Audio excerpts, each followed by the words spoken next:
Hello students, मैं मनीष भार्गव, कक्षा 11वीं फिजिक्स के इस वीडियो में आज हम बात करेंगे अगले टॉपिक की।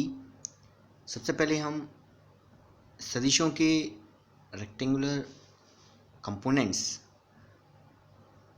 और आयताकार वियोजन की हम बात करते हैं। तो हम सदिशों को हम जानते हैं कि दो परस्पर लंबवत सदिश घटकों में वियोजित कर सकते हैं। तो जब हम किसी भी सदिश को दो परस्पर लंबवत सदिश घटकों में वियोजित करने की जो क्रिया है उसे हम कहते हैं आयताकार वियोजन, और जो लंबवत घटक प्राप्त होते हैं उन्हें हम कहते हैं आयताकार घटक। मान लें कि एक सदिश A है और इसे हमें दो आयताकार घटकों में वियोजित करना है। तो सबसे चित्र देख लें। इसमें आप देख रहे हैं x अक्ष, y अक्ष, और इसमें एक सदिश A है, वेक्टर A, जो OP के द्वारा प्रदर्शित है और जो x अक्ष के साथ थीटा कोण बनाए हुए। सबसे पहले हम बिंदु P से x अक्ष पर और y अक्ष पर क्रमशः लंब PM और PN खींच देते हैं। चूँकि ये एक आयताकार आयत बना हुआ है, इसमें PM और ON परस्पर समांतर हैं और बराबर हैं। तो अब हम सबसे पहले सदिशों के योग का त्रिभुज नियम से त्रिभुज PMO को लेते हैं। तो इसमें OP परिणामी होगा, तो OP बराबर क्या होगा, OM प्लस MP। तो OP बराबर हो गया OM प्लस MP। चूँकि MP और ON परस्पर समांतर एवं परिमाण में बराबर हैं, इसलिए PM के स्थान पर हम ON ले सकते हैं। तो OM प्लस वेक्टर, सब तीर का चिन्ह लगा हुआ है, तो vector OM plus vector ON, ये समीकरण नंबर 1 हो जाएगा। यदि हम ये मान लें कि सदिश A का x अक्ष की दिशा में घटक AX है और y अक्ष की दिशा में घटक वेक्टर AY है, तो हम OM के स्थान पर AX लेंगे और O वेक्टर ON के स्थान पर वेक्टर AY लेंगे। तो vector A is equal to vector AX plus vector AY, सदिश AX और सदिश AY। ये AX और AY सदिश A के समकोणिक घटक है, रेक्टेंगुलर कंपोनेंट्स है। अब हम त्रिभुज PMO में पाइथागोरस प्रमेय लगा देते हैं।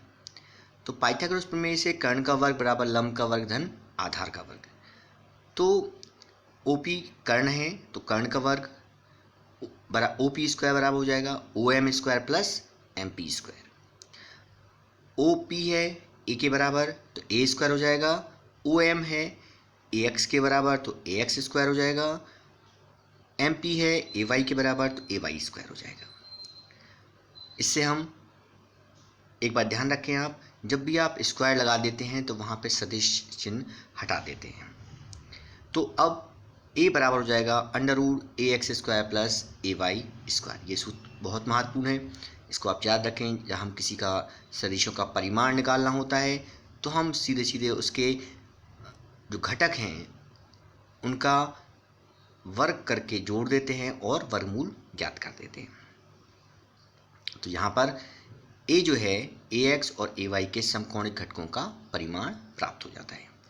अब हमने देखा था कि सदिश A x अक्ष के साथ थीटा कोण बनाता है, तो हम फिर से त्रिभुज PMO ले लें और त्रिभुज PMO में हम cos थीटा और sin थीटा की वैल्यू निकालें।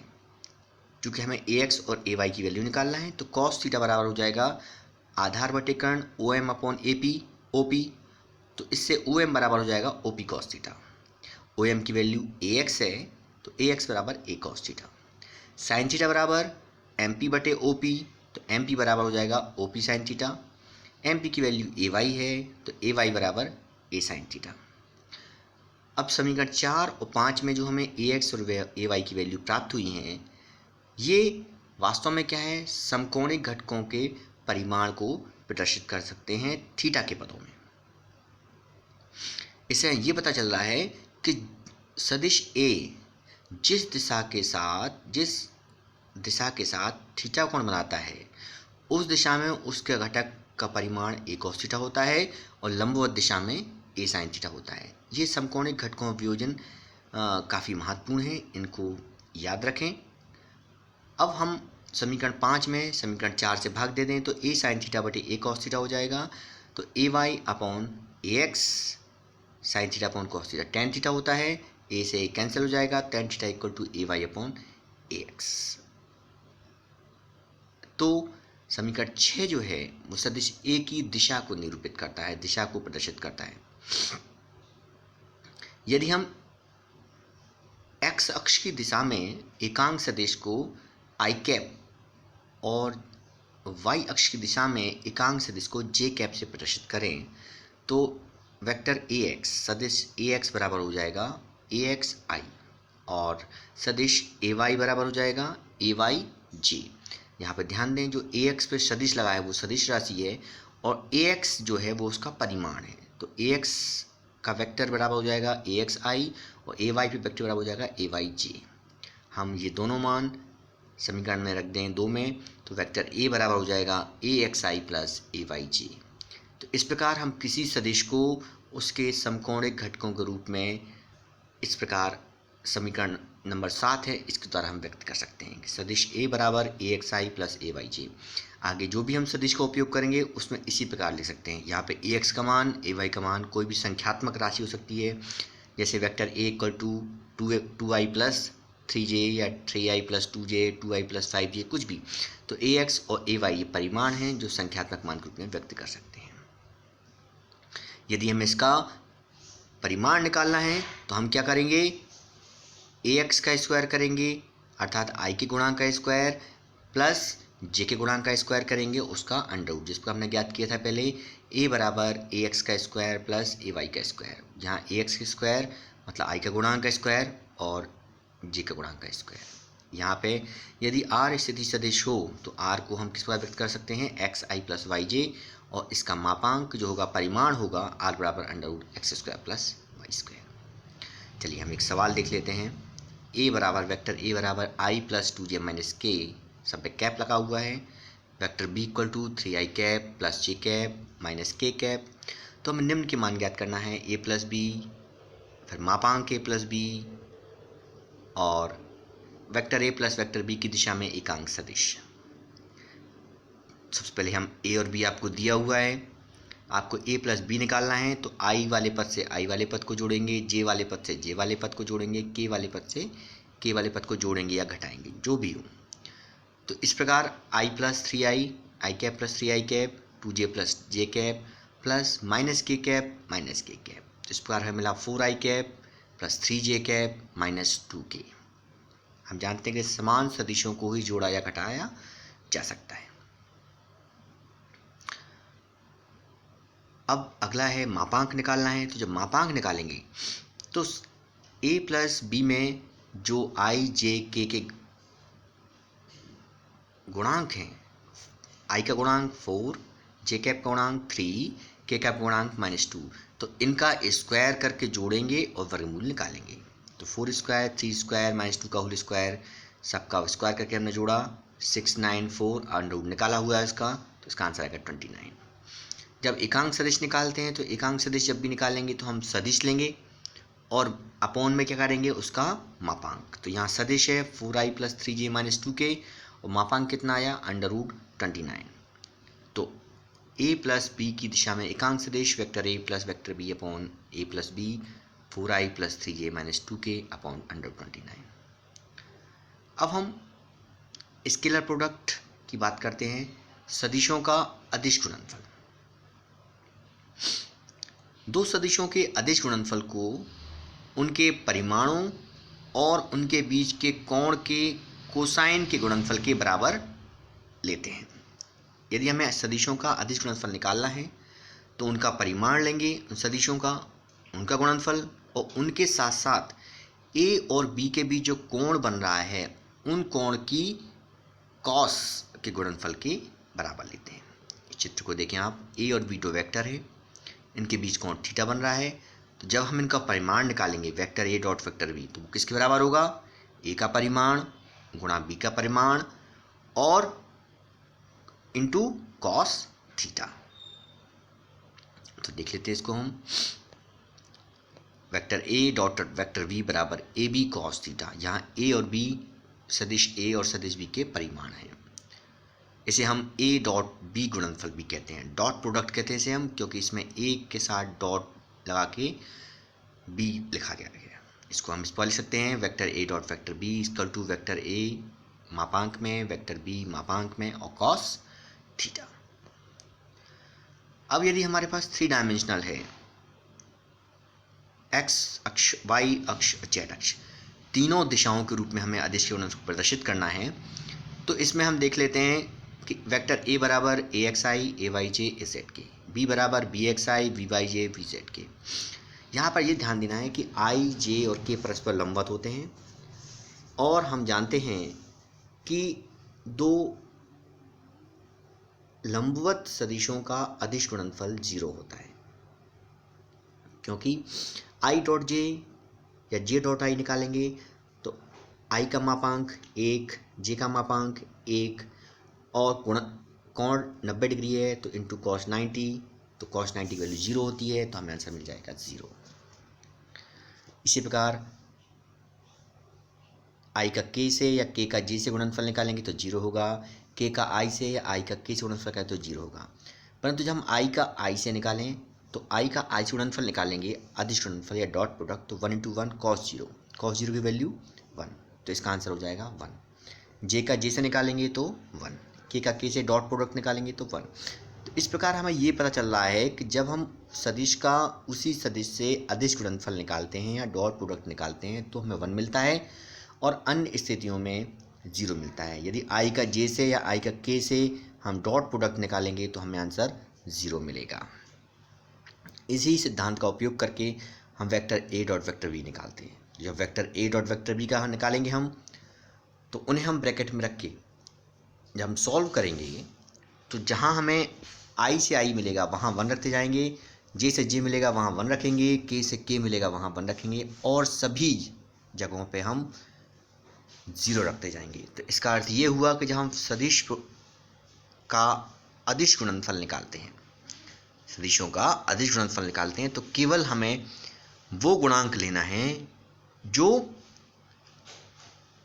आई का आई के साथ वाला गुणांक लेना है, जे का जे के साथ वाले गुणांक को गुणा करना है, के का के साथ वाले गुणांकों का गुणा करना है। तो vector A dot vector B बराबर मिले क्या हमें, A x B x plus A Y B y और ए जेड बी जेड, अर्थात दोनों सदिशों के आई के गुणांकों का गुणनफल प्लस जे के गुणांकों का गुणनफल प्लस के गुणांकों का गुणनफल ही दो सदिशों का अदिश गुणनफल होता है।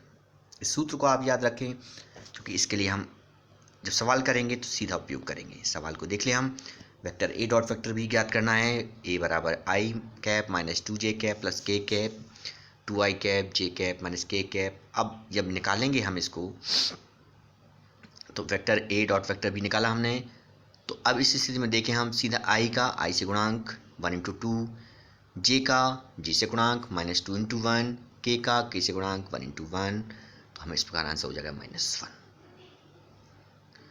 अब सदिशों का सदिश गुणनफल वेक्टर प्रोडक्ट और देख लेते हैं हम। जब हम सदिशों का सदिश गुणनफल निकालते हैं तो इसको हम कैसे व्यक्त करते हैं, उन सदिशों के परिमाण और उनके बीच के कोण की साइन के गुणनफल से व्यक्त करते हैं। पिछले गुणनफल में अदिश गुणनफल में देखा था सदिशों के परिमाण और उनके बीच के साइन कोण के कॉस का गुणनफल, पर जब सदिशों का सदिश गुणनफल निकालेंगे तो सदिशों के परिमाण और उनके बीच का जो कोण है उनके साइन के गुणनफल के बराबर होता है। और ये जो सदिश निकलता है, क्योंकि सदिशों का सदिश गुणनफल भी एक सदिश होता है और इसकी दिशा दोनों के लंबवत होती है। इसको हम किस प्रकार व्यक्त करते हैं कि ए और बी सदिश, परिमाण ए और बी है, कोण थीटा है, तो उनका सदिश गुणनफल जो होगा वेक्टर ए डॉट क्रॉस, इसे हम क्रॉस प्रोडक्ट कहते हैं, vector A cross vector B is equal to A B sine theta n cap, जहाँ एन कैप एक एकांक सदिश है जिसकी दिशा ए क्रॉस बी की दिशा ही होती है, इसे हम ए क्रॉस बी बोलकर पढ़ते हैं। अब यदि 3 डायमेंशन ले लें इसको, तो vector A x I A Y J A Z के, B B x I B Y J B Z के, यहाँ पर ध्यान देना है कि चूंकि आई जे के परस्पर लंबवत होते हैं यहाँ पर, और हम जानते हैं कि लंबवत है तो कोण 90 डिग्री बनेगा। अब यहाँ पर आई क्रॉस जे लेंगे तो आई क्रॉस जे मतलब आई का मान 1, जे का मापांक 1, साइन 90 वैल्यू 1, और जो एकांक सदिश एन कैप आया था वहाँ पे लेंगे हम के कैप, तो हमें इसका आंसर मिल जाएगा के कैप। तो हमें जब आई क्रॉस जे निकाला तो के कैप मिला, जब उल्टा निकालेंगे जे क्रॉस आई करेंगे तो माइनस के कैप, दिशा बदल जाएगी क्योंकि सदिशों में दिशा होती है। जब जे क्रॉस के निकालेंगे तो मिलेंगे हमें आई कैप, और के क्रॉस जे निकालेंगे तो माइनस आई कैप। के क्रॉस आई निकालेंगे तो हमें मिलेगा जे कैप, और आई क्रॉस के कैप निकालेंगे तो मिलेगा माइनस जे। इसके साथ साथ जब हम आई क्रॉस आई का सदिश से सदिश गुणनफल निकालेंगे तो 0 मिलेगा, जे क्रॉस जे 0 मिलेगा, के क्रॉस के 0 मिलेगा। तो इस प्रकार हम ए क्रॉस बी को सदिशों के रूप में इस प्रकार व्यक्त कर सकते हैं। तो यहाँ पर ध्यान देना है कि जब हम गुणा करेंगे दो सदिशों का, तो जो समान सदिश एकांक सदिश हैं जैसे आई कैप और आई कैप, इनका गुणा 0 होगा, जे कैप गुणा 0 होगा, के कैप गुणा 0 होगा। लेकिन आई और जे जब लेंगे तो के मिलेगा, जे का के से करेंगे तो आई मिलेगा, के से आई करेंगे तो जे का मिलेगा, और यदि आपने दिशा बदल दी तो माइनस चिन्ह लगाना पड़ेगा। जब आप इसको हल करते हैं तो इस प्रकार आप हल करते जाइए, गुणा करेंगे, गुणांकों को अलग लिखेंगे और एकांक सदिश को अलग लिखेंगे, और इस प्रकार जब हम लिखेंगे तो हमें आंसर मिलेगा ए क्रॉस बी बराबर A Y B Z, A Z B Y I cap. दूसरे कोष्टक में A Z B X B Z J cap, A x B Y B X K cap. तो इस प्रकार हमें ए क्रॉस बी बराबर आई जे के मिल जाएगा। इसको हम एक सारणिक के रूप में लिख सकते हैं। ये वास्तव में वज्रगुणन विधि जो आप पढ़ी होगी ये 10th में, उसी का बेस है ये। तो ए cross B I J K, A x B A Y A Z, B X B Y B Z, और उसको इस प्रकार हम लिख सकते हैं। तो इसी को हम इससे हम साइन थीटा भी निकाल सकते हैं मापांक के रूप में। तो साइन थीटा बराबर मापांक ए क्रॉस बी बटे ए बी। अब एक सवाल लिख लेते हैं, अदिश और सदिश गुणनफल ज्ञात करना है।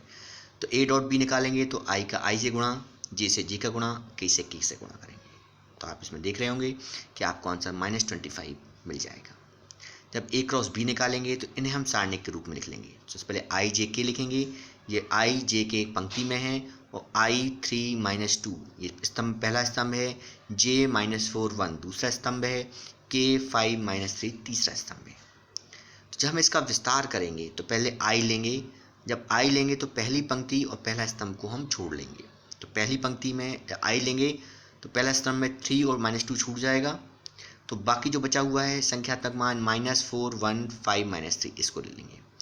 जब -j लेंगे तो इस स्थिति में बीच वाला स्तंभ छूट जाएगा, तो 3 - 2 5 - 3 आ जाएगा, और k लेंगे तो तीसरे स्तंभ की संख्याएं छूटेंगी, तो 3 - 4 - 2 1 ये ले लेंगे।